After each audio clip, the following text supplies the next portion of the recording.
So we're teasing our second episode. We have a drug kingpin. Yeah, that sounds good. Okay. All right. I just want to make sure I get the terminology right. But it started with cocaine, then we moved to ecstasy, now entrepreneur, right? So we tell the story. Yeah, that'll be fun. I think it'll be really good. That was fucking great.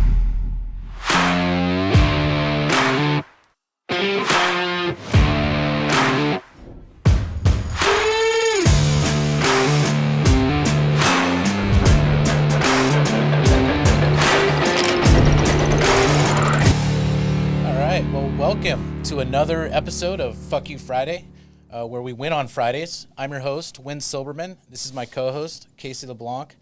And I'm really, really excited today with our guest, Ziskin. It's going to be a fun interaction, I hope. But, you know, prior to us kind of getting into you and seeing what we have to offer, Casey, I'd like to just take a moment and sit back and reflect on why Fuck You Friday came about, what it's about, and then we'll kind of spring from there. Yeah, so the concept actually comes about many years ago playing sports, and it's the idea of Friday in the masses being a day where people are getting excited about the weekend. And so flipping that on its head, being aggressive on Fridays and doing those little things that can really separate yourself on a day that's typically looked at as a third day of the weekend, and especially in San Diego, right? So we're down in San Diego, and I feel like a lot of people have this beach mentality, and so we're looking at it like, how do I be aggressive? What do I do on Fridays to make a difference? That's great. And what you talked about, how do we win? Yeah, that's really important. That's really important. And speaking of winning and introductions, Lewis, how would I, if I was just in a regular room and trying to introduce you, how would I do it? I mean, what do I say? You've been through so much, you do so much. How would you like to be introduced if someone was to ask you, how should I introduce you? What would you say? What do you do? Who are you? I don't know. That's a pretty good thing. It's the first half of my life, you couldn't introduce me to anybody. Yeah. So, even if you wanted to, you just couldn't. And then for about 12 years, even if I wanted you to you couldn't, because I was locked up in prison. And then since I came home, I guess, it's kind of like what you guys say about Fuck You Friday. How do you capitalize on other people's mentality about taking the day off? For me, it was being more reactive to how people looked at me. Did they look at me as a convict? Did they look at me as a tech CEO? Did they look at me as a reliable PPE source? And that's kind of how they introduced me. Do they call me Lou or Louie or Lewis? I'm secure. I don't give a shit. Call me whatever you want. Yeah. It doesn't matter. Okay, so for context, we just spent about an hour and a half at lunch, and this podcast, I don't think I've ever been more excited to hear a story. We have to start at the start. Right? And let's talk about this 12 years ago. Walk us through how you ended up in prison and give us some background here for those of you that don't know the story. So, I was, in 2000, December 1, 2000, I self-surrendered to federal custody. It was the largest ecstasy case in U.S. history. Still, I thought I was going to get bail that day. I show up, self-surrendered, thinking I'm going to get bail. And they unseal a second indictment for continuing criminal enterprise. Kingpin. Surprise! Yeah, where they want to give me life on top of, whatever other conviction I may suffer from the first indictment. Obviously, I didn't get bail. And then I went to a 6-week trial. I got sentenced to 30 years. And then I started working on my second case, the CCE case. And by that point, I realized, if I want to have any chance of success here, I'm going to have to represent myself. Because most of the lawyers are compromised. And when I say most, I mean all. And what does that mean when you say that? They say that, hey, I'm going to represent you. You're in real trouble, but because you hired me, and just because you hired me, you're in luck today, right? Because it's me. And I'm going to bang it out with this prosecutor, and they don't want nothing to do with me. And I'm a super gangster in court and and everything, right?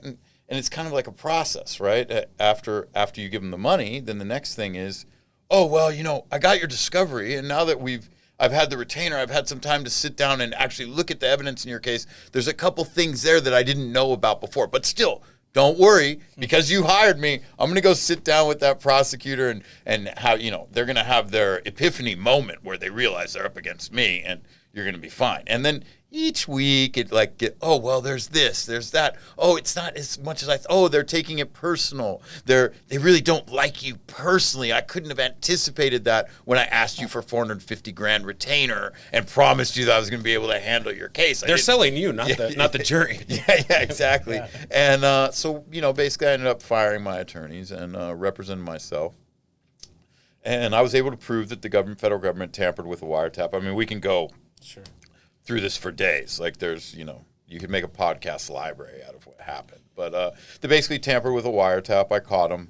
I proved it in an evidentiary hearing and beat the life case for myself and my co-defendant, Tamer Ibrahim. And my appeal attorney, Chuck Sevilla out of San Diego, best guy in the world. I wrote him a Thanksgiving letter every year thanking him for helping me save my life. He's just amazing.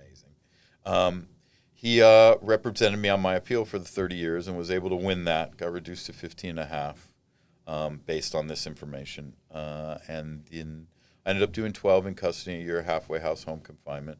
Came home in 2012 to the halfway house. Was officially released from custody June 26, 2013. And then I went into, building a couple spec homes. And then I got into tech. And I guess we can pick up from there. Actually, I mean, if you guys want to talk more about I'd like to talk about more ecstasy for a second, to be honest. I had a question about that. So when you were in the game, right, it sounds like just from reading what I've read that you had a connection that was in Europe. It was a Central European connection.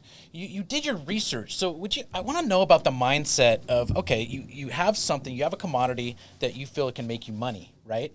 And I feel like, did you do diligence and trying to figure out where the best product was? Were you concerned for safety? Well, actually what happened is I was sending cocaine to London. That's what I was doing first. I was in London. This is a double jeopardy moment, right? Yeah. Like you could speak freely at this point on anything, no, I'm fine. Right? I'm all, exactly. It's all good. It's all public record. Okay, this is great. So I was sending cocaine to London, and how that started is I was at a party in London with some guys who supposedly were running stuff, right? They were the big dogs, running all the security in the restaurants and everything went through them. I guess their version of the mafia. And I was at a party that they were having and they had yellow cocaine. And I was like, what, bro? I thought you're running shit. This stuff is junk. What the fuck? And they're like, hey, mate, you taking the fucking piss. You can do fucking better, right? And I didn't realize because I wasn't in the drug business. I wasn't raised as a gangster. But when you say shit like that, there's a consequence to what comes out of your mouth on the street or in the drug business, right? And then, of course, I was like, I'm from fucking L.A., bro. I'll fucking get the best shit. I didn't even have a connect at the time. But of course, I'm from L.A. I get the best shit. Anyway, I come home and, it's not hard to get. I knew guys who were in. I got a couple kilos and shipped them off. And that's basically how it started. And then I ended up with a problem. I ended up with a bunch of English pounds that I have to smuggle back into the U.S. So we're talking 1997 now. Now, back in 1997, the Mexicans who had the coke, they weren't taking anything except greenbacks. They don't give a fuck English pound, Deutschmarks. They only want dollars. What is a greenback? A U.S. dollar. Oh, got it. Okay. Right? Because this is before the euro dollar, right? So okay. now they'll take the euro dollar. I love the euro dollar, right? I'm not in the business anymore, so that doesn't happen. Gotcha. So anyway, I'm bringing this cash back, and then I have to trade it in at the old Thomas Cook and all these currency exchange places, right? So I'm getting killed, and I'm taking a risk that I'm not making any profit on because I can lose that money bringing it back, right? So that's never good business. So the ecstasy was an answer to that problem. Instead of bringing cash back, start bringing ecstasy back. You sell the ecstasy here. You make more money, you make money on your money, but you also get your money in dollars to buy more coke with. So it's actually the answer to a problem. And then ended up we were burning it up both ways. And how did I find the ecstasy? Yeah.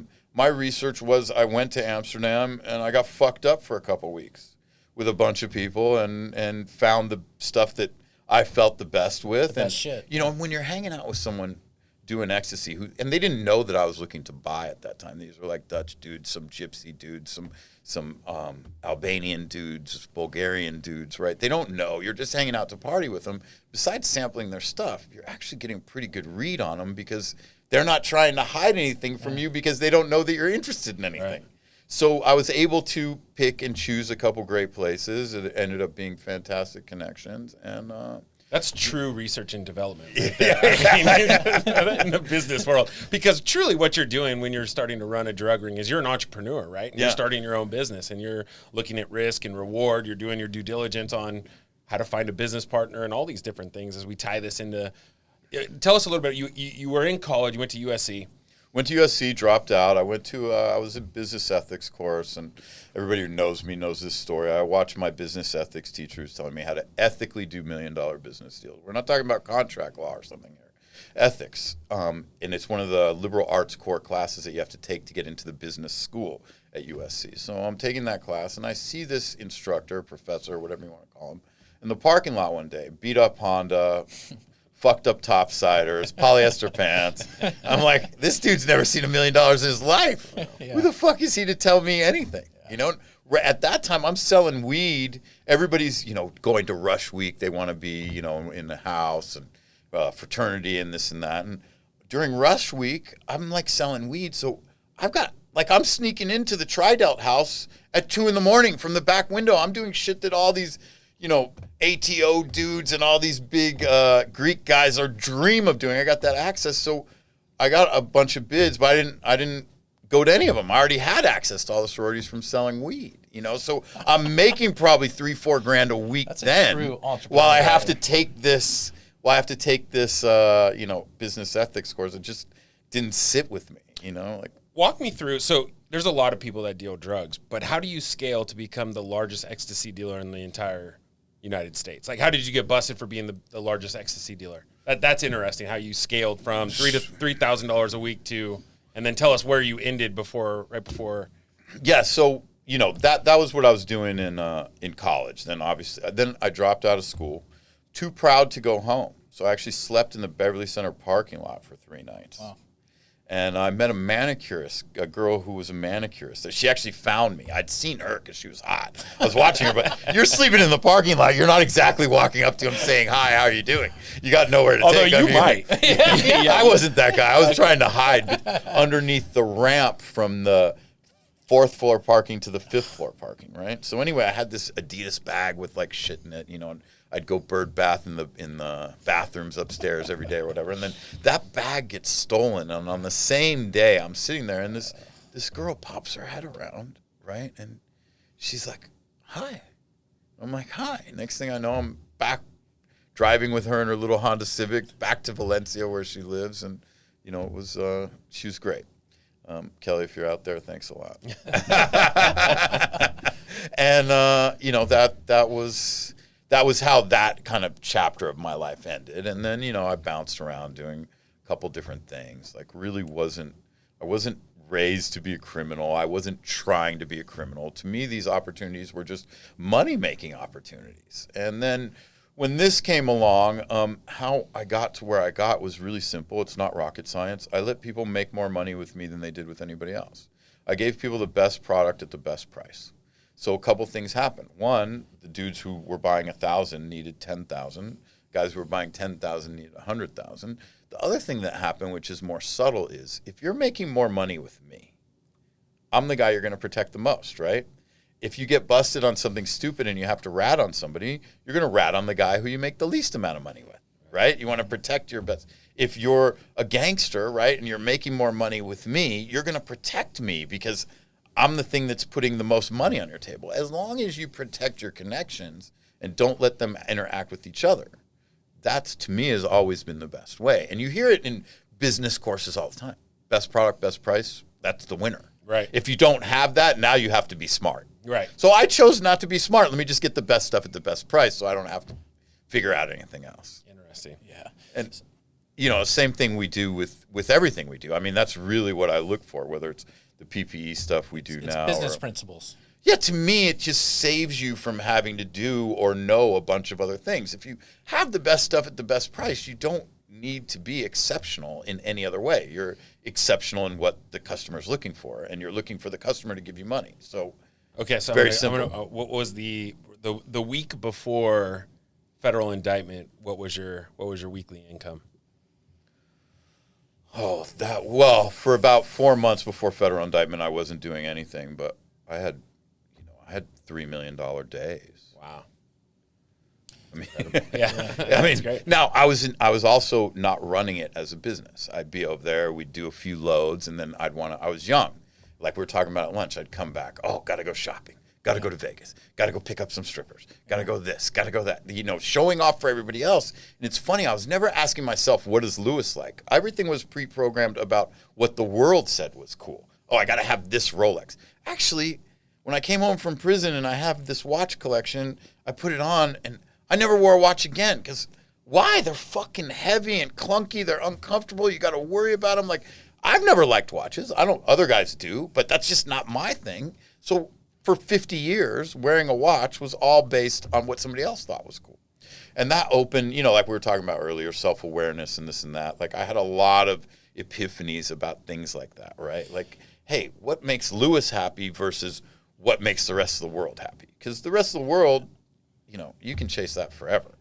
I can only live my life. So I have to find the things that make me happy. Right. Or try to find them.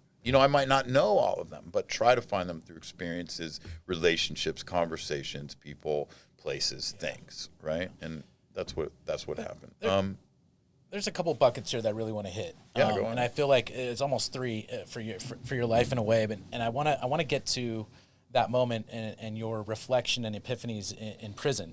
But prior to getting there, I just have one more question that I think was personally for me. I've through this pandemic, I've actually lost a few friends to drug use, particularly because of the fentanyl issues.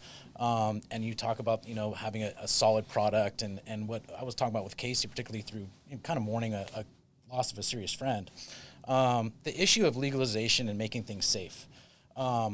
Do you, just based on your experience, have a reflection as to why, for example, the United States hasn't ratified methamphetamine or ratified cocaine in a way that they should to at least make things more safe? What is it in particular? Is there one specific thing that makes this issue more complicated than it should be? Well, you got to follow the money, right? So private prison industry, number one. There's no incentivization to have people in for less time. There's no profit in that. There's profit in locking people up, which we're one of the only countries that has that. I mean, imagine that conflict of interest.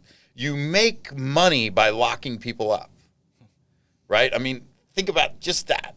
Now, when you have mothers against mandatory minimums, right? How much money do they have to lobby with? A couple of million a year? How much does private prison industry have to lobby with? 100 million a year? Mm-hmm. Right. I mean, of course, that's the first thing. The second thing is the workforce. If you made drugs legal, what is the federal government going to do with all the law enforcement, all the prison officers, all the DEA agents? These people are all going to be disenfranchised. And they're the government's most loyal supporters, be they Republican or Democrat. They're government people all the way. The government is its own entity. They are concerned with maintaining power, be it Republican or Democrat. They're flip sides of the same coin. They're not interested, so they've got to take care of their people. They're not going to disenfranchise 80% of government employees. Yeah. So you go from indictment, you're now in prison, no bail, right? What's the first day in prison like? And walk us through the first year. Like, where's your head at this point? Because you said, I wasn't born a criminal, right? A lot of people in prison, they're born into this life. They know kind of survival. And I'm assuming, but want to hear, what's the first day? What's happening, and what does the first year kind of look like as you evaluate what your new normal is going to be? Well, first I was in MDCLA, which it's a federal prison, but it's like the local, like the county jail version. You're not like on a yard. You have all different security levels all together because you're all pretrial, right? So you have really bad multiple bank robber, murderer, crossing state line home invaders with dudes who got caught fishing without a license. I mean, really, right. no joke, wow. Right? You got guys who got caught bringing over 2 exotic birds from Mexico. Right, like with dudes who are like legit gangster criminals. So a true melting pot. Yeah, so it's a true melting pot, and the first thing you notice is the racial lines of everything. In California, it's just what it is. Like, I was in federal, so I got transferred to prisons over state lines, during my time, and it was a little bit different. But first thing you know, in LA, right away it's racial. And for me, being Jewish is, hey, that's what I am, and so other people look at you as white, and whites only look at you as white because if somebody other race is beating you up, it looks like a white guy's getting beat up. It's optics. But they don't really want you, right? So it's kind of, now most people would find that to be a problem. I found that to be an advantage because it allowed me, nobody can swim upstream, but I could swim across stream because the whites didn't want me unless they needed me, and other groups accepted me more because I wasn't this Aryan, white boy, right? Like, so it ended up working for me in the end, but it was definitely,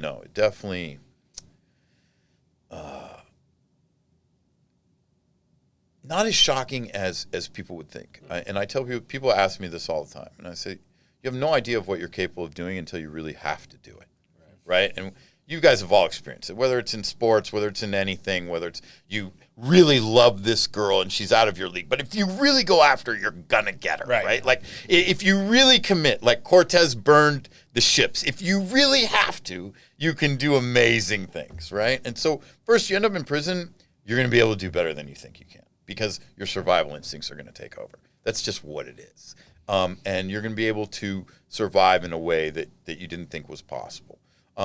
And if not, if you're that, very small fraction of the human population that freezes when confronted with fear, that really freezes and can't. Deer in the headlights. Yeah, if you're that, prison's going to be a fucking problem for you. Right. It just is. If that's what it is, if you can't operate under stress or in new situations, you're going to be the guy that is the stereotypical prison horse. Well, that's a really good snapshot in life, and kind of based on why we're doing this podcast is, look, there's adversity. You're gonna have adversity. How do you attack it, or do you let it attack you? We were just having this conversation at lunch, right? We come from this idea of do and learn and pivot, fall, but roll over and get the fuck up. And that is, I'm assuming that there's 2,000 stories you have about from, pre-prison, during prison, and then after of doing, rolling, and getting up. Well, yeah, I'll give you an example. In prison, look, it's a dangerous place, and after I did my case, fought my case, I did have a certain notoriety because I represented myself. I got sentenced to 30 years. I didn't rat. Then I fought a life case that would have given me life on top of the 30 representing myself. Didn't rat, beat the case. It was the largest ecstasy case in U.S. history. And listen, I got to say this just in case there are kids watching. We're talking now like adults. I talk to a lot of kids. What I did was a mistake. I don't mean to glorify this whatsoever when we're talking about it. And I know we're joking around a bunch of guys on Friday and having some good stories, but I really mean that from the bottom of my heart. What I did was a complete waste of my life. I'm lucky to be here today. And most of you kids out there are involved in gangs. You're never going to be able to get to the top. Because it's a pyramid. There's only so many generals. You're not going to get there. I got there, and I'm telling you, it wasn't worth it. And no matter how much money I made, if you look what I've been able to do since I got home in the tech world, I made nothing compared to what I could have done if I was home in 2007 when the iPhone came out. Biggest mistake of my life. Just want to make sure, and I really, really, really believe that from the bottom of my heart. This isn't lip service, and if any of you ever want to talk to someone and have a straight conversation, I'm always available, and you can reach out to these guys. I love to talk to kids. I love to talk to you and talk with you, not at you, and share my experiences with you, and that's a really, really, really important thing to me. Well, that's a great segue into the perspective, right? I loved listening to what those 12 years in prison, what that did for you from a perspective standpoint. When you first got in, you're not saying that. No. Right? You're angry. But that anger, right? I think you had mentioned I was angry at the informant for 3 or 4 years. Yeah. Right? Let's I love this idea of perspective because even just listening to you at lunch, we were joking around about age and you're like, yeah, I'm 51 and I see it this way now. Right? What happened in prison, and walk me through how that perspective changed from the beginning till the end. Yeah. So first thing, just to finish up on the last thought, right? How I made my way. You enter in a dangerous thing, and you can either freeze or you can recognize the landscape. And I recognize the economics. So you have the top gang dudes all have books of stamps are the currency, right? And they end up with thousands of them, more than they can ever use. They end up just in cracker boxes or Ritz boxes or whatever. And, they use what they need, but they end up with way.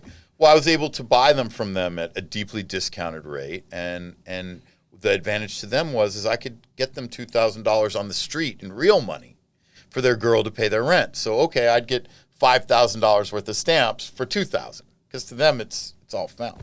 And then I was able to, hey, give my friends, here's 100 books of stamps, here's a list for $300, and they're happy because to them it's worth $400. So they just got 100 also. So on one level, I was basically untouchable because I was doing for the biggest dudes in the prison, right?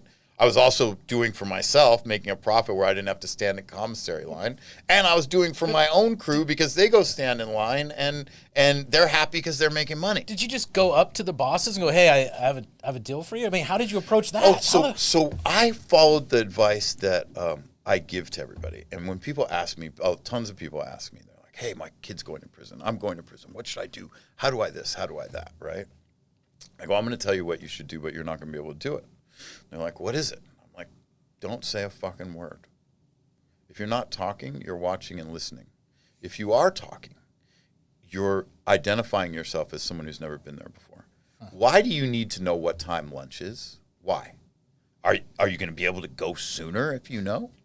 When it's lunchtime, the door will open and you will go. Why do you need to know what time laundry is? Why? When it's laundry time, they bring the laundry carts to the unit, and you'll see everybody else throwing their laundry bags in. Why do you need to know the answer to any of those questions? You don't, because the knowledge will not help you in any way. Everything that's going to happen is going to happen. Don't be in the front. Don't be in the back. Be in the middle of the group. That's it. Right. You know what happens? Everybody else thinks that you're a seasoned veterano because you're not asking. When you're asking all these questions, you're identifying, hey, it's me. I've never been here before. Fuck me over, please. Well, it's like in a negotiation, right? Yeah. He who speaks first loses usually, right? Yeah. And so that's basically what you're saying, because only a nervous person asks, what good does that information do you? Right? Now, hey, if somebody says whatever, don't be rude. Say, please, excuse me, whatever, because all guys who've been in a long time, they say, excuse me. It's one of the things that makes me crazy about being out in public. Tough guys who are trying to act tough in public, they bump into you at a bar or nightclub or whatever, and they don't say excuse me, and they think that makes them tough. Yeah. Tough, fucking straight serial killer, real murderers bump into you in prison, and they say excuse me. To me, that's a tough code of ethics. That's a tough guy, though. He's not insecure. Right. He doesn't need to act like any way. And that's one of the biggest problems inmates have when they come home is you're around some real legit dudes, and then you come home to all these fake dudes like trying to act tough at a nightclub where there's security and all this stuff. Right. Or they have security with them and they're talking to them. In prison, there's no tap out, dude. You get in a fight, it's going to end how it ends. Nobody's coming to save you, right? There is no, I tapped, bro. There's none of that. Right.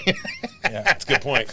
Right? That's a real fight. It's a different it's a street fight. It just got real. Thing. It's a street fight right there. So anyway, I got through, all that stuff. And then the next thing that happened to me, like to answer the last question you asked, was, my epiphany moment. And it happened about 3 years in. I was in the SHU under investigation for undermining the orderly running of the institution, which was basically their way of saying they didn't like me. You got to understand the mentality of a prison officer. Now, this is my opinion. I don't believe that anybody grows up and says, I want to be a prison guard, right? People grow up and say, I want to be a cop, I want to be a lawyer, I want to be a fighter pilot, I want to be a football player, I want to be a basketball player. I've never met or heard of anyone at 8 years old that says, I want to be a fucking prison guard. So the minute you take that job as a prison guard, you're admitting that all your hopes and dreams for your life and all your parents' hopes and dreams for your life are dead. It's over. I'm there because I have to be. You're coming there to get a paycheck? Yeah. You couldn't find anything else? Yeah, so the mentality of prison guards. Now, the dudes who work the pen and the maximum security, different story. They're very respectful. But I'm talking about medium security, lower security, federal correctional institutions. How they make themselves feel better is they look at other people and say, well, I'm not as bad as him. So when it came to me, they couldn't really do that because, I had girlfriends of mine visiting that were hotter than the hottest girl they ever jacked off to, let alone actually slept with, right? Like, they look at my case, they see all the stuff that's around. Like they couldn't. It was very difficult for the police officers not police officers, for prison guards to look at me and say, "Oh, I'm doing better than him." And I was very much like, I was kind of an asshole about it too. I didn't walk around with my head down. They said many times I didn't show what they considered to be the proper amount of remorse. Sure. Right. And so anyway, I'm in the SHU under a bullshit investigation, which they never found me. They never were able to take any good time from me the whole time I was in. They put me in the SHU a lot, but they couldn't ever actually convict me for anything to take away any good time. Anyway, I was in there about 3 years, and I was very angry at my informants, like very, very, very angry. It burned inside me that, like, when you get punched in the nose and you get that, your blood boils, and right? Like, I was just walking around without getting punched in the nose feeling like that. Yeah, it's not a good feeling. And then it hit me like out of the blue, just, hey, you fucking idiot. If you're half as smart as you think you are, then every time you blame them, you're making yourself stupid. Because if you're half as smart as you think you are, you should have seen it coming. It was at that moment that my life went from blaming and justification to responsibility. That opened the door to a bunch of other epiphanies which led me to self-awareness. Once you really examine yourself and really take a close look at yourself and your own, problems and recognize them and recognize where you've been deficient or you've been, just not a good person, that and accept that helps you really see those things in other people that you've interacted with. So I basically took my life apart from every interaction, and that really opened up my world. I really believe that was when my experience caught up to my education, and I believe when those things happen is when you start to have wisdom.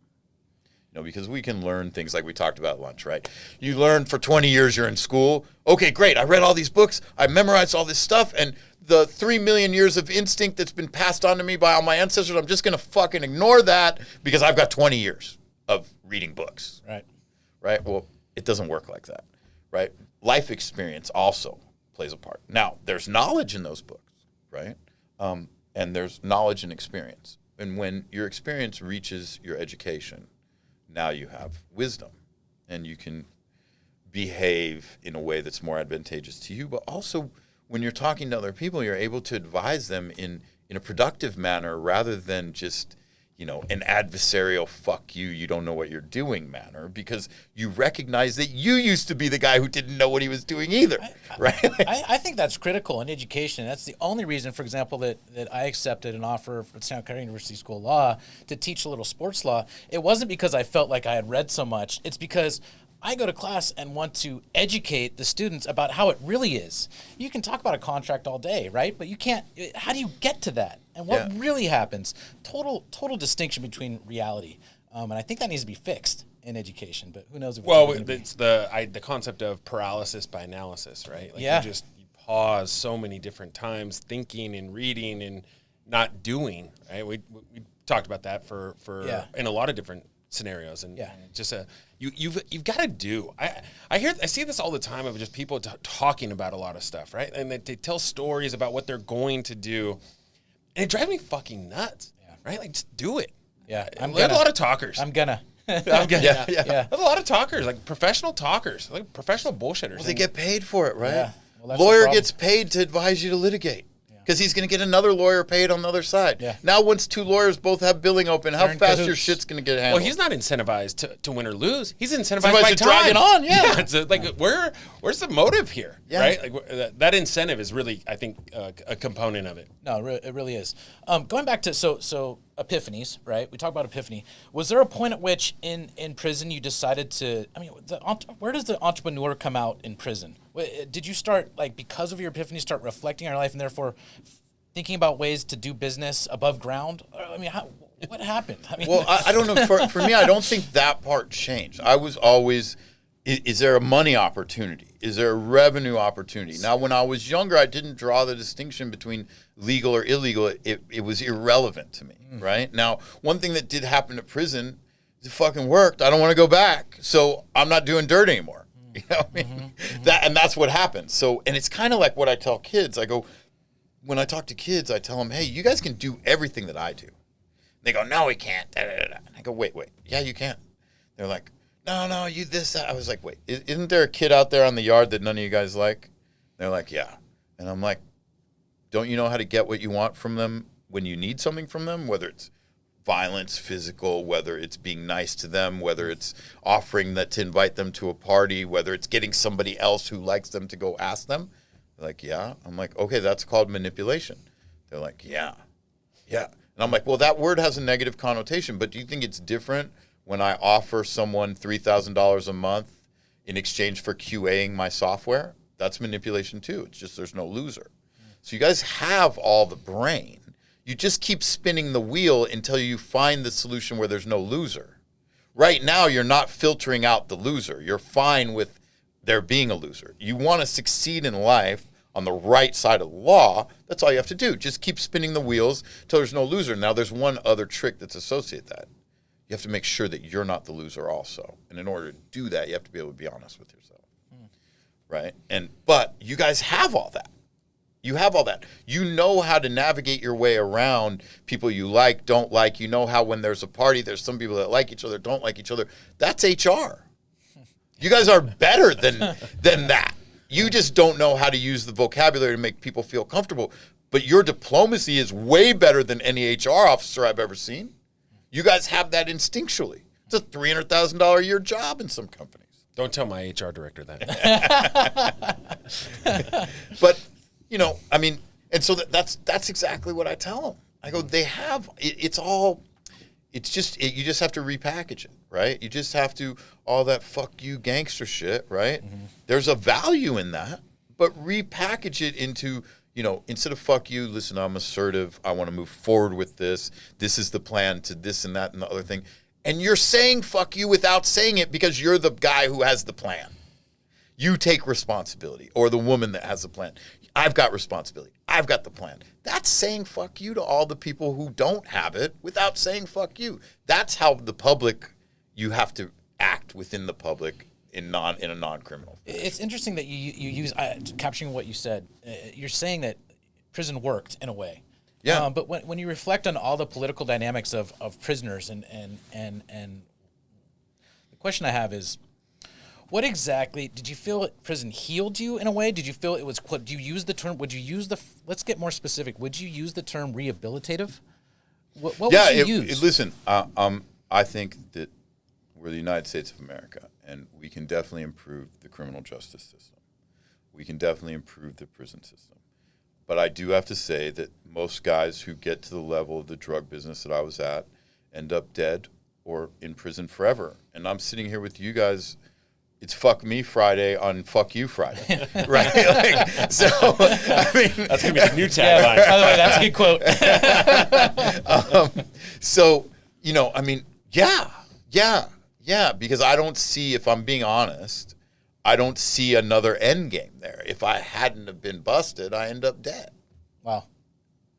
Yeah, because my ego was out of control. I was out of control. Like everything we were doing, as much as I thought I had, you know, a handle on things, I didn't. Like I said, I wasn't built for that. Like I'm not a killer. I wasn't prepared to do the things that most people who get to that level are prepared to do. Mm-hmm. I'd found a sweet spot because people made more money with me than anybody else. But how long is it before somebody else just wants my whole slice of the pie? Yeah. Right? And I used to go out to dinner with my fiance alone. I didn't have an entourage or a bunch of gangsters around me or this or that, you know. And it worked, and there was a sweet spot, and it, you know, went from, you know, nothing to the DEA said, you know, 95% of the ecstasy in the United States between 97 and 2000 was a direct result of me and my partner Tamer. And, you know, I mean, unbelievable. That's crazy. Yeah. And just, you know, but to think that could continue, especially with what I know now, what I didn't know then. If you're asking me now, yeah, I would have to say that getting arrested was probably the best day of my life because it made sure that I was going to have a life. Right. And I had to fight for it. They wanted to lock me up forever. Yeah. They wanted to never let me come home, and I had to fight for it. And through that fight, just like, you guys in sports, you find out who you really are in those moments. Yeah. And there is a part of me that is very happy that I was the man that I hoped I would be in that situation. I love you told this story about how you ended up getting rid of your previous highly paid attorney, right? And then moving into representing yourself. Like, you got a lot of time on your hands in prison. Yeah. So walk us through the reading and the learning and how that all came about. Yeah. So I was, I got sentenced to 30 years. First indictment. Second indictment was for CCE, continuing criminal enterprise. They call it the kingpin count. And I started to sense, like, that path I told you about in the beginning. Hey, because you hired me, and just because you hired me, you're safe. Oh, there's some of your discovery now that I've looked at. I didn't realize that. Oh, well, but you're still safe because you hired. Oh, but, the prosecutor's taking it personal now. They edge their way out of it, right? And I'm not stupid. I'm like, okay, you're a lawyer. The judge is a lawyer. Prosecutor's a lawyer. You all make money off each other working. How can you really be adversarial, right? And then I realized, like, hey, these guys they represent me. They get $450,000 in a 6-week trial, and nobody wants to know who my attorney is because I got 30 years. They represent the informant. Sure, they only get $30,000, but it's 2 debriefings and a sentencing, and everybody wants to know who their lawyer is. Now, in order to get that informant a good deal, right, they have to be on good terms with the United States Attorney's Office. Yeah. I mean, so how far are they really willing to go for me? So I wanted to see, like, what was their pay, like, do they have a magazine? Do they have a newspaper? Where can I find out about them socially? I wanted to see, because you're locked up. I'm locked up on the floor with 100 other guys, right? They all have attorneys too. Most of them are public defenders, but there's probably 20 or 30 private lawyers. Like, hey, your lawyer's at the same Christmas party with the prosecutors. Like, I was looking for something like that, right? Just to prove my curiosity. And part of is the Daily Journal, is the LA Journal is the paper in LA for all the lawyers. And what comes with it, which I didn't know when I ordered it, was the DAR's, Daily Appellate Review. So I started reading the appeal cases, all the federal and California state cases. And I didn't go to law school, but I know what fucking wins on appeal. and what my lawyers were talking about wasn't going to win anything, right? And that was just through reading and observing, paying attention, right? Yeah. You had the time, so you're studying. Yeah, I'm studying, and then I had cases and stacks of legal docs in my cell, right? So everybody else got a computer, but I had they had these boxes that were like 18 inches high that were like this, right? And you're supposed to have one. I had 4 rows of them stacked to the ceiling because I represented myself, so the rules changed a little bit. This is a funny story. But I knew where everything was. Like Tamer, when he used to always be amazed because we'd be reading the transcript from the first trial, looking at evidence in the second trial, evidence from the first trial, and you'd have to be able to put it all together, right? Like, so how do you remember but I remembered where everything was. Tamer is your business partner who ratted on you. No, he didn't rat. Tamer's my partner. He didn't rat. He did 10 years. Oh, so you guys were in together. And he was your business partner. Yeah, and he's still my business partner. He's my best friend. Okay. Love him to death. Got it. Okay. Everybody should have a friend like that. We beat the prisoner's dilemma together. I mean, he's a very, very, very special dude, man. That's awesome. He could have gone home to rat on me. I could have gone home to rat on him, and that's the prisoner's dilemma, right? And it wasn't like we were both going to get out. We knew in order to save the remainder of each other's life, we were going to have to give up a chunk of our life in. Wow. Because we also knew they weren't going to let us walk no matter what, Even that we had them on some stuff, they just weren't going to let us walk. They did.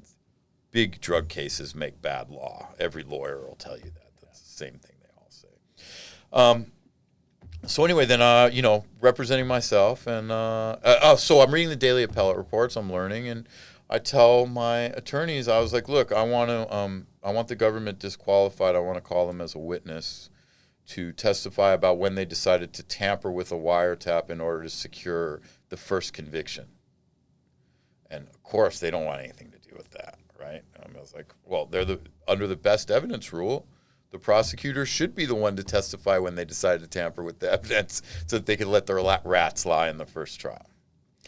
And anyway, that's what ended up, the big thing. And so I go to court one day. I fired this guy, Luis Palazzo, who still takes credit, you fucking cocksucker, for winning my case, right? State that for the record. Yeah, he still takes credit for winning my case. Him and this other fucking cocksucker, Ron Richards, another fucking piece Tell us of how you really feel. Listen, cocksuckers. And I don't mean that derogatorily to gays, at all. Yeah. I just mean cocksucker. Yeah, fuck off. We're In the going to old school use version. that as the tease for this podcast. I mean that in the old school cocksucker Can we version. sell that to Pornhub? Maybe get an endorsement over there? Okay, now you're going down sorry. a different okay, path. Sorry. Go ahead.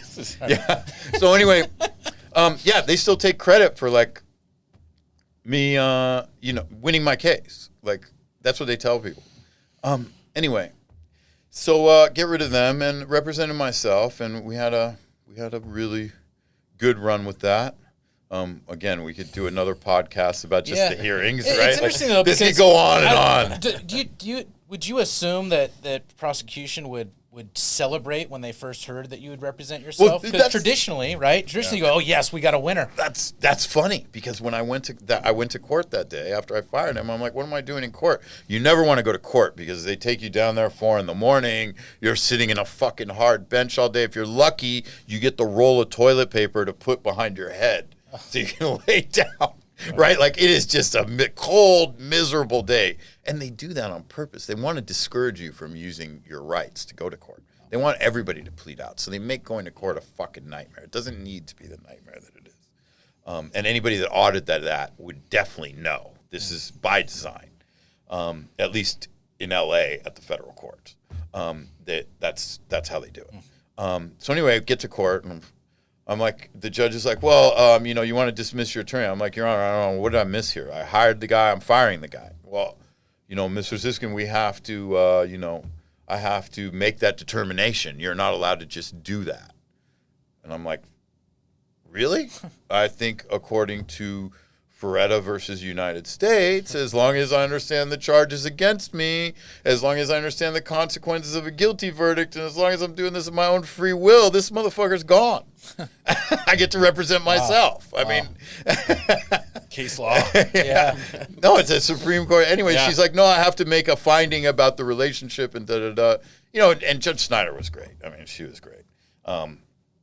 Anyway, so the prosecutor, she asked the prosecutor, Gene Moorbacher, do you have any problem with that?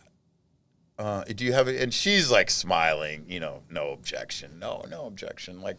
She thought it was going to be a walk in the park. But all due respect to her and Tom Schlesinger, my other prosecutor, they were both very graceful. And Gene Moorbacher actually told another attorney that the only good attorney on the case was me. Yeah. They're doing their job too. I mean, I don't take it personal. Back then I took everything personal. We were talking about the other stuff. Until you have self-awareness and know who you are, it's very difficult to know who other people are. It changes your life. Yeah, it really does. And when I was younger, it was just I was piss and vinegar. But even a few years in, I was already very much of the opinion that hey, they were doing their job. Even that they cheated a little bit, that's what gave me the out. I didn't take it personal, and I wish them the best. I haven't spoken to them or run into them or anything, but I got no animosity whatsoever. They're doing their job. They think they're what they're, and this is another truth that people who are in don't really say much. But if we're keeping it real, I have to say from my own experience in 10 different federal prisons of all different security levels, 95% of the people in there should be, the world's a better place because they're there. Yeah. Right now, tell me another fucking government system that works 95% of the time. No. There isn't. So when people talk about, hey, we're the U.S., should we try to be better? Should we try to protect those 5% that shouldn't be there? Should we always try to achieve perfection? Absolutely. But to say that it's broken, nobody's being honest with you that's been in there is going to say it's fucking broken. Should it be better? Is there a racial problem? Absolutely.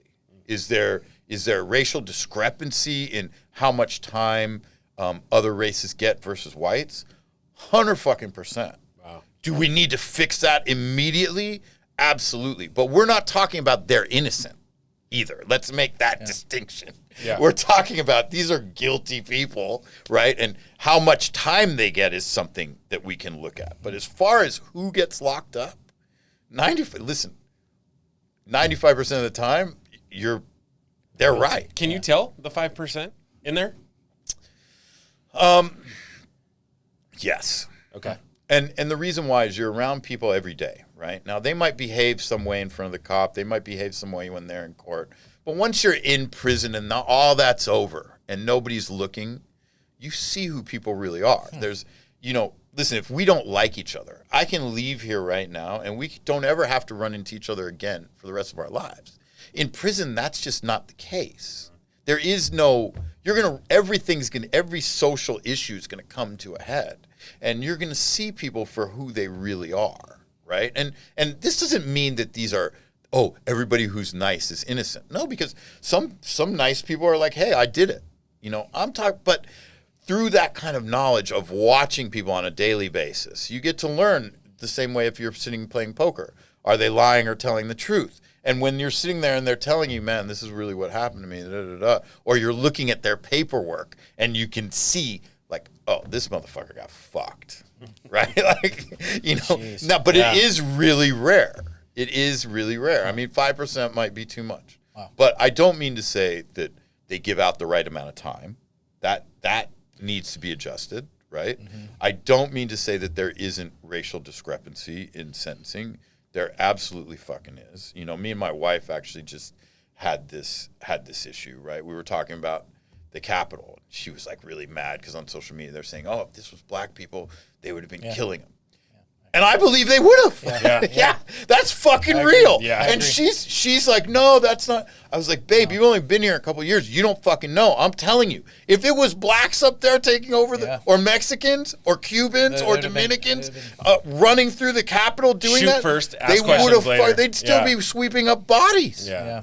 And that's just real, But I also think this kind of goes off the subject a little bit, but I think, from what I've seen in my life and all the different places I've been, racism is a symptom of something.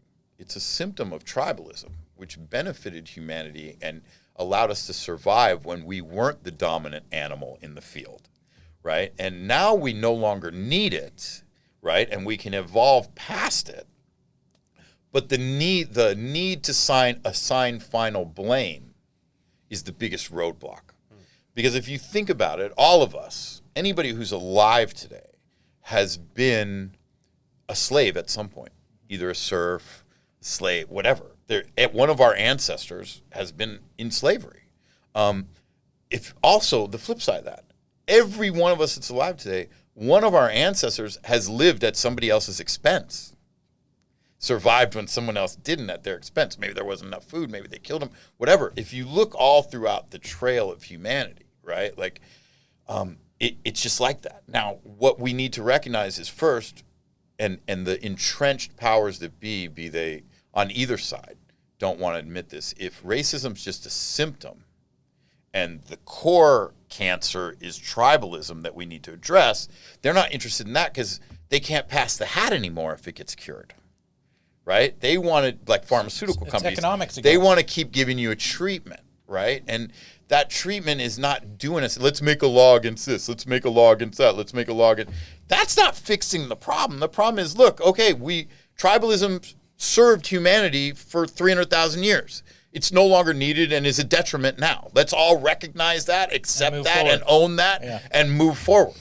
And part of that is like, hey, like what I said, if it was black people up there, they would have been fucking killing them. Yeah. They still would have been sweeping up the bodies, or any race that wasn't white. That's fucking 100% true. I'm 51 years old. I love America. It's my favorite country in the world. I'm a super patriot. I think, when you talk about these issues, you can't even talk about them in more than 50% of other countries. In more than 50% of other countries, fucking your own kid is not illegal. In more than 50% of other countries, beating a woman is not illegal. In 50% of other countries, there's still slavery. This country's on the cutting edge of fixing all those things. And the fact that we have this tension and this static is based on the fact when you shoot a spaceship off into space, there's a tremendous amount of heat and friction on the nose of that spaceship or on the heat shield when it's landing. So that's what we're experiencing. But I'm super proud to be part of the country, a member of the country where that can happen, because this is not the most racist country in the world. Go to China. Yeah, no. I mean, right. It's not even close. So while we do have problems, we also do have an advantage that we can talk about it and move forward. The problem is most of the people that are talking don't talk straight. They're talking to raise money. They're talking for an agenda. They're talking for votes. They're talking from, they're letting their personal feeling outweigh the large data set, right? And this happened to my dad, so I'm always going to feel this. Or their pocketbook, right? You can always go back to the money. Yeah. Right? People are politicizing it, or they're trying to gain eyeballs, or be the hot take. Yeah. There's too much of that going on. We talked about it a little bit too. It's that we've gotten away from having conversations. We've gotten away from can we listen to someone who doesn't agree with you and have a conversation about it? We've just gotten so far away from that. It's frustrating, right? The reality is probably somewhere right in between is where reality is, and we're only listening to someone way over here because it's way more interesting. But if we could just come together and have a couple of dialogue about the things, we're going to be a lot better off, and hopefully we can get back to that. Exactly. It's just like we were talking about coronavirus. None of America got the truth. The truth is it's not the end of the world, and it's not nothing. It's right in the middle, but there's no votes for saying middle doesn't it's win. in the middle. Middle doesn't win. Middle doesn't win. The truth is always, I told you guys earlier, when I hear a politician say something, I don't care, Democrat or Republican, to me, I just cross that off the list as possibility of truth. Whatever's left that didn't come out of their mouth could possibly be true, but, and that's partly our fault. We're allowing ourselves to be motivated because they've tapped into that tribalist nature that's ingrained in us. Oh, Republican or Democrat. It's like, you guys are sports. What is fucking sports? Dudes going in shirts with face paint and everything. Yeah. If that's not tribalism and getting behind your team, I don't know what is, right? We're programmed for that. We're susceptible to that, and politicians have recognized that and are looking to exploit capture that. Yeah, and group leaders and supposed civic-minded people and this and that. They're using that to fucking pass the hat. They're not using that to fix anything. Yeah. Well, let's talk about some solutions, though, and this kind of goes into delving into the third bucket as I categorize you. Let's talk about after prison. Let's talk about some of the things that you've done, some of the business opportunities you've created for yourself. Talk to me a little bit about, for example, the software-based drop-in. What happened? Did it succeed? How's it going? What is it? So I was building spec homes for my brother. Me and Tamer we're building spec homes in the valley. And I went to a dentist office one day out in Encino. And on the table, there was this thick reading material. It was FAA proposed regulations for commercial drone pilots. Now, it's something that nobody would ever pick up unless you've been in prison and look for dense reading material. That looks boring to everybody else because you got tons of time. A lot of time. Right? So I picked this up and I'm like, oh, okay. All right, you can't fly the drone over 400 feet and it has to be line of sight, and you're going to have to get a license. So I realized right away, because my brain still works in some ways like, a criminal circumventing. How do I get around that? Oh, you don't need to control the drone. You just need to control the guy who's controlling the drone. Okay. So I called a friend of mine who was an engineer at Samsung. He's now a senior engineer over there, Noor. And I said, hey, can you live stream from a drone? And he said, yeah, YouTube Live's doing it with DJI drones right now. So I go Amazon, and this was back in the day where you could pay. You didn't get the free Prime 2-day. You pay extra for next day delivery, right? Yeah. You pay extra for next day delivery. I think I spent half as much on the delivery as I did on the drone. Get it? This Phantom 3 comes, or Phantom 2, I don't even remember, comes the next day. And I put it up in the air. I do all the things, and I learned my first tech term, latency. Because what I'm seeing on the live stream is what happened a minute ago, right? I'm like, well, you can't tell a pilot to fly right or left if you're seeing what he saw a minute ago. So I call Noor back, he gives me this whole list of stuff. He says, yeah, that's latency. I'm like, what's latency? He's like, what you just described to me. That's called latency. And I was like, really? He's like, yeah, people don't notice it, but Facebook Live has a ton of latency. Twitter's Periscope has a ton of latency because there's no need for you have a chat going back and forth, but you don't need to talk to the person in real time based on what they're doing. So anytime you have, and so I learned, like, the more people watching the stream, the more bandwidth is used, the more latency there is, right? So those are broadcast applications. They're not really communication applications, right? So learn all that, and he's like, yeah, you need to get you need in-app live streaming from a drone, low latency, this whole list. So a cousin of mine hooked me up with this, booking company, Project 10X Management. And they got me a great guy, Ahmad Al-Akush. He was in New York, had a great experience. He's like, look, I can get you a demo of this, $30,000, 3 months. Great, signed, do it. Now but I also know self-awareness again, right? I don't know shit about code. If this motherfucker wants to take me for a ride, there's nothing that's going to stop him. So I get a from my friend Ronan. He introduced me to Ian Broyles, great guy too. He worked on Foursquare, great iOS coder. And I tell him the same thing. I need in-app live streaming from drone, low latency, VoIP, the whole thing, right? Give him the whole list. He's like, yeah, $30,000, about 3 months. I was like, okay. Hired them both. Didn't tell them about each other. When one had a problem, I'd tell the other. When the other had a problem, I'd tell the other. I got the demo done in half the time for twice the price. So depending what side of the table you're sitting on, I'm either a genius or a jackass. Yeah. But probably both. Yeah, probably both. I was about to say, I'll let you know in about 20 minutes, but I'm scared of you. Yeah. So anyway, it was great, but this downside protection, right? I mean, and that's how that kind of took off. But you know what, and we went from there, we added the camera phone, we used the drones for rooftop inspections for insurance companies. You don't have to climb on a ladder.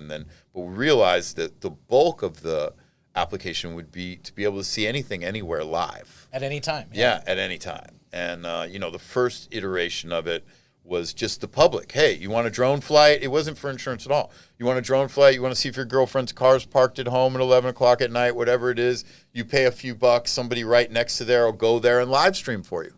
You tell them move to the right, move to the left. You get a copy of the video afterward. You take some pictures. It's like the Uber drone. Yeah, exactly. That was my idea. And we did it with camera phones too. So anything, you're a lawyer, you need to see a property. Anybody needs to see anything live where Google Street View doesn't do it for you. Need live right now. What's happening there right now? Great. Well, this is where I learned the market reality of having enough saturation of that for it to actually work. Right, is either a super slow organic growth model, which I'm not. That's not me. That doesn't speak my language at all. I'm not talking shit about it. I'm sure it works for other people, but I'm just not good at that. Or $20 million marketing, which I didn't have, and even if I did, I wasn't going to spend. But I didn't have it, so I didn't have to make the decision. But I wouldn't have spent $20 million marketing if that's all I had. So I pivoted in who would use this hundreds of times a day? Insurance companies. So we pivoted to insurance. And, now we're doing a couple pilots with states for child protective services, parole inspections. So it's less invasive. They can be on more sites. You don't interrupt the parolee when he's at work or his job. He doesn't lose his job because all these it was interesting, too, because you said that sometimes excludes people from opportunity of employment, right? Yeah, so when I was at the halfway house, there was 3 guys who actually got a job at Costco. Now, listen, I'm not an idiot. 95% of the people at the halfway house didn't want a job. But these 3 guys got one, right? They were really trying to do something with their life. And they had that back thing and the shoulder thing. Yeah. These motherfuckers were working. This wasn't I'm going to drink coffee for 8 hours, right? And they'd come home in the khakis and you could tell they were just dog tired. And they lost their job. And the reason why they lost their job is the halfway house is calling their manager 5 times a day. Hey, is he there?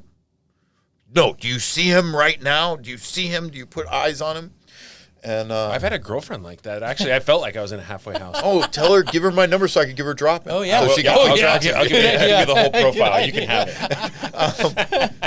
I don't want the whole profile. I just want a customer. I have a wife. Oh, okay. I love my wife. Yeah, absolutely. I love you, Gigi. Good plug right there. Nice job. Nice job. Yeah.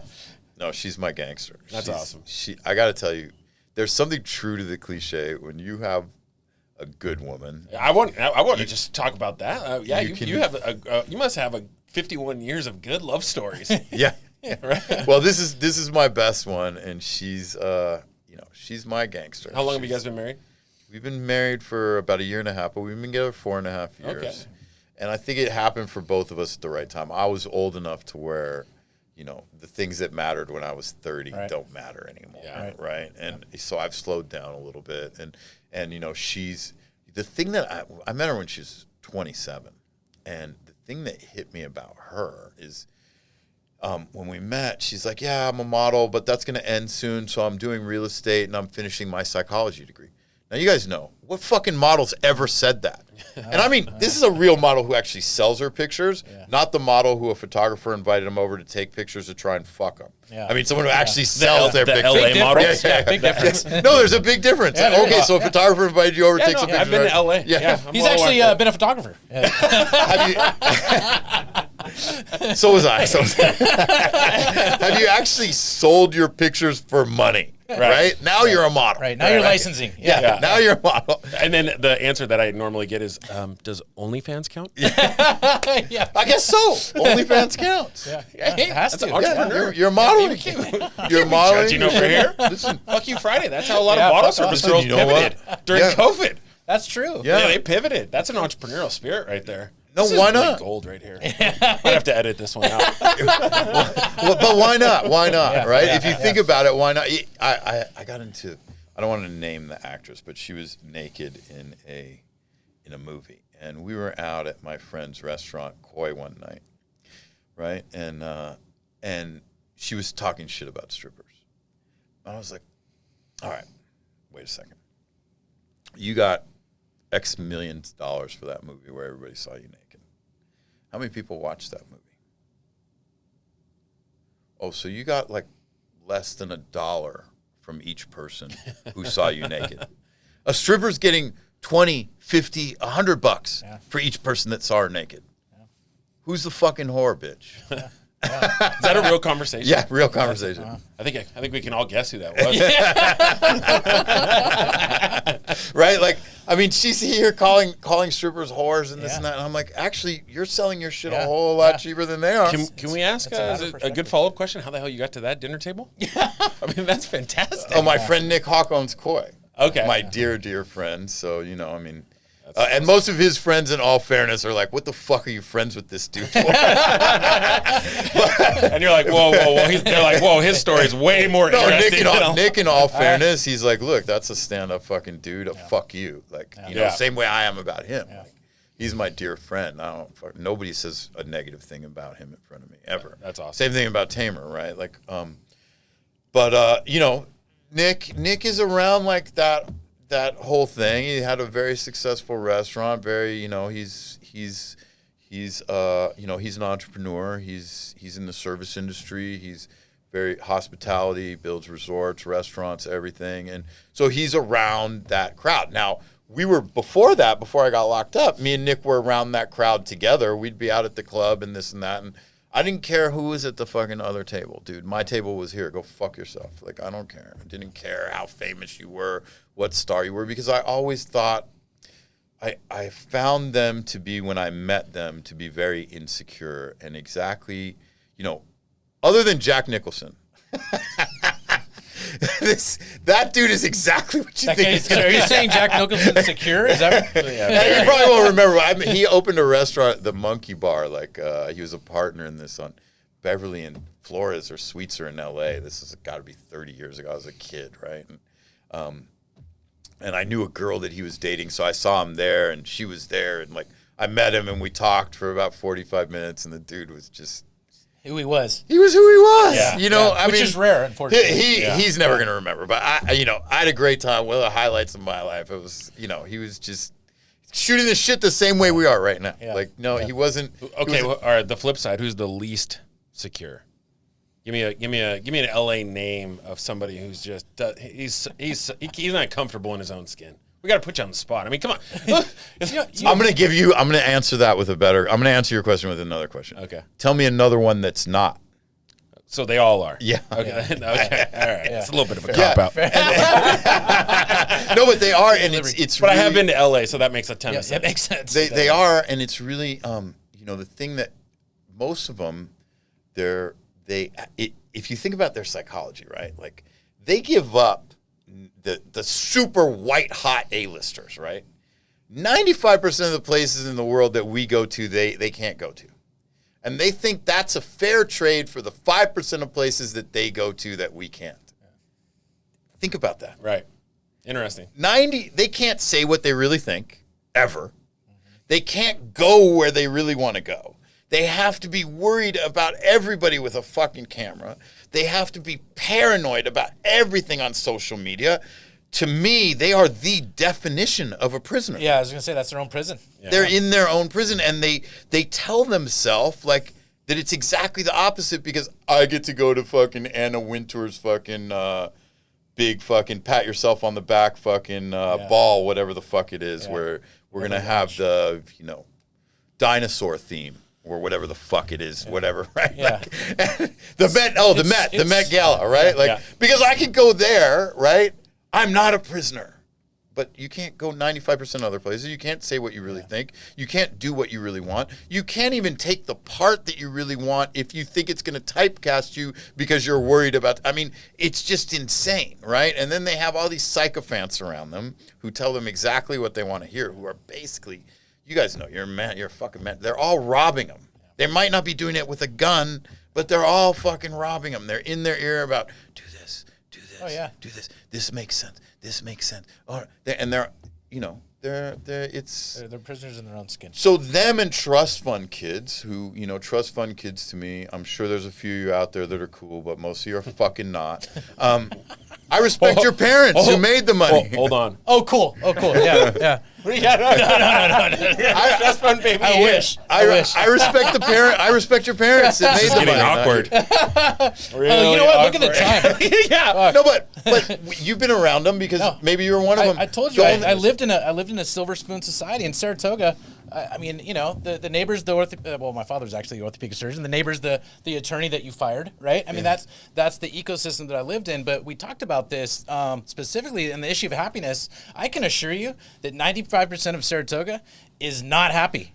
It's not happy. Well, here's what I think, and this has been what I've seen of them, is the only problems that trust fund kids have are the ones that they make for themselves, and their best skill set. That's the only problem? Is comforting and excusing.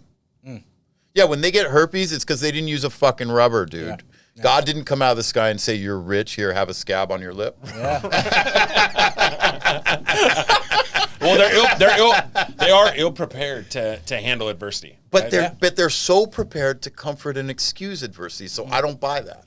Yeah, I grew up in public school system, right? And the way that we met was I was basically shipped off to all boys private because I was just a crazy human being. And they're like, hey, I think an all boys private will cure you. Then I got to all boys private. I'm like, you guys have no idea what's going on over here. These fucking guys are nuts. But it was a lot of trust fund, and our group of friends navigated towards each other because we were not that. And we could see how, life just always was tough for them in their head, right? And we would look at it going, God, you have the platform to do whatever the fuck you want, right? And they just they couldn't get out of their own head. It was always confusing to me. It's between the ears. Yeah, a lot of it is between the ears. Yeah, that's what I thought. I always just thought that all the problems they have, they make for themselves, and they're really good at comforting and excusing and blaming. And as I've gotten older, I've got much less patient for that. And and also a big part of it is, when I was selling drugs in the late 90s, right? Like, I was around a lot of these kids' parents. I was there at 2, 3 in the morning, when they're fucking doing lines or partying and they're saying what they really think, right? In their unguarded moments. I spoke Hebrew. All the Israelis in LA didn't know that for years and years. So I fucking hate them too. Right? I know what they were saying. Right. A lot of goddess out there, huh? So it's just, I don't know. To me, that's just the antithesis of everything that I try to be and everything that I try to encourage, kids or dudes who are in halfway houses that are coming home, or women who are in the halfway house that are coming home. It's the exact opposite of taking responsibility and manning or womaning up and meeting the moment, right? Because the other truth about behaving like that is, once you accept responsibility, yeah, that's my fault. Guess what also happens? You have control again, because now everybody's looking at you for the solution. Yeah. Right? And that is where you need to be if you want to be. Well, if you want to all win, these things, if you want to win, which is kind of an interesting question that we always ask. Is there one thing in particular that you feel like a real kernel of truth? I know you've had epiphanies, but is there something that you've incorporated into your life that is done either every day, or that is just a winning diamond in your life? Is there something in particular that you say, you know what, I do this every day, or this is something that's crucial to winning, to succeeding? Yeah, so every morning when I wake up, I pray for about 5 minutes. Now, some days I don't believe in God, other days I do. If there is a God, he knows that, so I'm not going to be a hypocrite and act like he doesn't. So I'm just straight up about that. It goes back and forth for me. But I do that every day because it centers me, and I think about the things that I don't want to do today, whether it's firing someone or calling someone to readjust a delivery schedule, whatever it might be, right? And I start doing those things before I walk out of the house. It's what I tell everybody. Whether they go your way or not, they're no longer sitting over your shoulder. Your quality of life improves. And I guess the golden nugget is that things that we're not looking forward to, or uncomfortable situations or problems, are actually life improvement opportunities in disguise. Because once you handle them, even if they don't break your way, they're not hanging over your head anymore. Life is just better. The truth is, if you're going to Disneyland when you're a kid, if you do your homework Friday night before you go, you're going to have a better time Saturday at Disneyland than if you're thinking about all the homework you got to do when you get home. And that's, that to me is the one thing. And it applies to everywhere. If you just get that shit out of the way, and it doesn't have to go your way. It can go against you, but it's gone. Do the hard thing first, right? Qualify it and own it as a learning experience or opportunity. Yeah. Readjust it. Yeah. Hey, listen, you go to court, you go to court, right? For 3 years before that, you're fighting a lawsuit, your lawyer's getting tax bills, this, that. It's a fucking nightmare. You go to court, you lose $300,000. It's over. Yeah. Even when you lost $300,000, it's over. You feel better the minute it's over. So why did you need the fucking lawyers for 3 years to take another $300,000 from you? Just get it handled right away. Attack those things before they become lawsuits. They're life improvement opportunities in disguise. There's always a way, and you get it out of the way. You get it off your shoulder. You're not thinking about it in the back of your head, and everything else you do, whether it's a date with someone, whether it's a trip, it's better. Yeah. Life improvement opportunity. Yeah. Well, you brought something up that was interesting, and it is this, and I'd like for you to touch on this before we let you get out of here, but the pivot to PPE and brokering PPE. Yeah. But I want you to equate it to the criminal entrepreneurship, and then taking those lessons and, how did that work? Because I think it's interesting how you describe it, how much is, as I'm running a business and the things that you were doing in selling ecstasy, I'm like, you had a org chart, you had HR, all those things that you're talking about. It's just, they're called different things. Yeah. Right. So you're taking some of those key business principles and now applying them to an above board business in PPE. But you walk me through some of the things that you learned in the criminal world that actually have served you really well in business. Yeah. So for example, when we raise money for Drop-In, we didn't look at that as a time to celebrate. We looked at that as what it is, debt. We have to work harder. Yeah. Other startups raise money, it's time to get a new office. We never got a new office. We have a shitty little office. Always have. Until the revenue dictates that we can get nicer stuff. The money in the bank says we can, but that's not ours. Yeah. Right? That's an incredible point. That's first. And so that's that, and that's real. And that comes from the drug world. Your mouth, if you open your mouth, if you take somebody's money, if you take somebody's dope, if you transact in that way, you better live up to that. It's like Biggie Smalls says, strictly for live men, not for freshmen. Because there's a consequence, right? So when you get somebody's money, that's not time to go spend it. That's time to get the shit you promised him you would get and bring it back to him. And then if everything goes good, you got a little profit left for yourself, right? Yeah. So you learn that in the drug business. Now, as far as PPE, if you want to be successful in the drug business, as far as PPE goes, when you buy drugs, what are you worried about? Is it good? When you buy PPE, what's everybody worried about? Is it good? Yeah. Right? You have to transship it all over the world. We were sending cocaine to Europe and bringing ecstasy back, right? Logistics, shipping, how are you going to bring it? Air, sea, freight, what? Right? Same thing. It's exactly the same thing. Now, people say, oh, you know, all these guys, these fucking jerk-offs with these funds now. Oh, I'm PPE fund, I'm going to do this, I'm going to do that. Oh, yeah, I got an inspection report. You're a fucking jerk-off, dude. Inspection report, what happens after the inspection? Right. They inspected, what happens after? What happens between then? Your inspection means nothing. You're better off if you can pick up X works at a factory. They don't even know what the fuck that is. That means you're getting it like right from the factory, who's publicly traded, has reputational risk. Nobody else has touched your shit. That's going to be good shit, better than any inspection report, right? The minute you let a third party touch your shit, you're getting inspection, this, that. What happens after the inspection? You know, and then the other thing is quite frankly, like, hey, look, it's a lot of my old friends from back in the day are all over the world, and so I have contacts that other people don't. And, you know, we operate from the position of, hey, we can do this and deliver this. And the way we've been successful is like a poker player. We've folded more than half the opportunities that have come our way, because if we don't feel we can do it, we don't do it, because, again, it goes back to that drug mentality of, hey, don't open your mouth if you can't do it, right? If you're not going to be responsible for it. Whereas everybody else in the PPE business will tell you, yeah, anything to get your money and then try and put it together later. They need a proof of funds. Why? They don't have goods. They want your proof of funds so that they can shop it to somebody else. They need a proof of life video.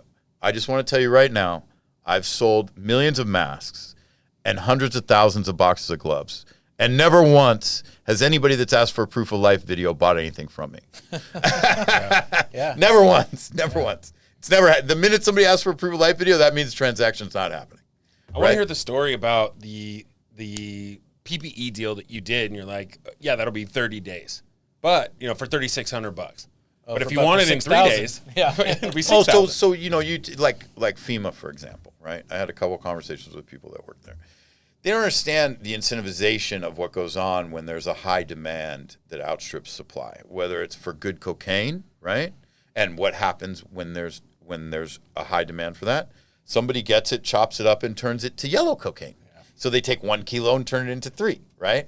Same thing that happens with gloves and masks, right? Like, hey, this factory can only make 1 million of high quality, but you want 3 million? Well, guess what? They're going to make 3 million, but they're not going to be high quality anymore, right? Same thing with the shipping and the logistics. Hey, you bought gloves from this guy, or you bought masks from this guy, or you bought this from this guy. You think you're the only person he's selling to? If you believe that, you're the kind of dude who believes he's going to get laid in the champagne room. Win. That happened once. So yeah, I mean, it didn't. But that's the exception that proves the rule. I had that happen too, right? But that's yeah, right. For every other time I went in there thinking it was going to happen after that once, I can tell you from personal experience it doesn't. Yeah. That's great. It's expensive. Yeah, but okay, whatever, no problem. Right. Girls are there working, and they should be compensated for their time. Absolutely. And if they give you exclusively their time and not anybody else can see them, you should pay more. I mean, it's a free country. Nobody's breaking your arm to go in there. Business principle right there. Yeah, exactly. And some of them are great and a lot of fun, and has nothing to do with sex. I've had a great time at strip clubs many times, right? So anyway, back to logistics, although that's really a distracting subject. My palms are starting to sweat. Is that weird? Yeah. I need a break. It's like, thank God strip clubs are closed. Yeah. Otherwise, Gigi, I'd be home tomorrow. I mean, coronavirus, I'm going to be home tonight. They're not closed. I'm coming home tonight, baby. I love you. This is being recorded on a Saturday, actually. Shit. So, logistics, same way. You bought a bunch of stuff from someone. There's a limited amount of containers. There's a limited amount of shipping space. Whose stuff's going to get shipped first? There's no line item at FEMA for an envelope. I understand the envelope game. And more importantly, know who to give the envelope to get the desired effect.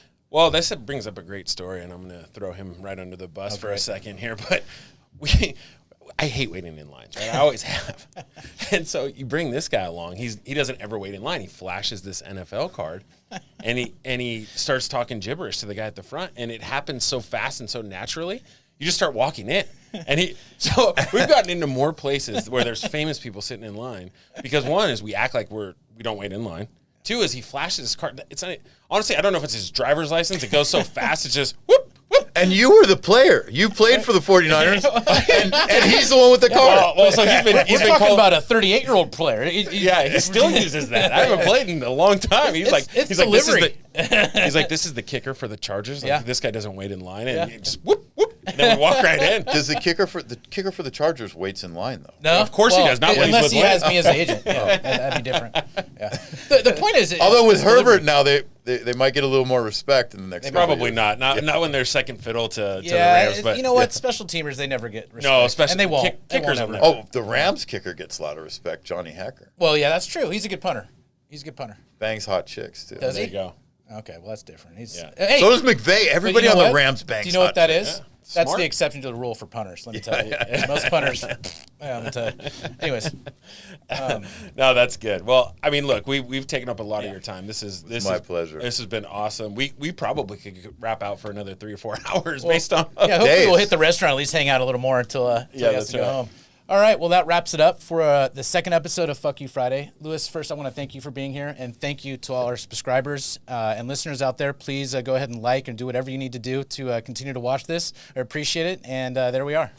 And it wouldn't be a Fuck You Friday without saying Fuck You Friday. So, Yeah, fuck off, and for Lewis, sometimes it's Fuck Me Friday, right? Okay. Well, I'm the one who's getting fucked on Friday. boy, this is taking an interesting turn. Yeah. Thank you very much, everyone. Appreciate it.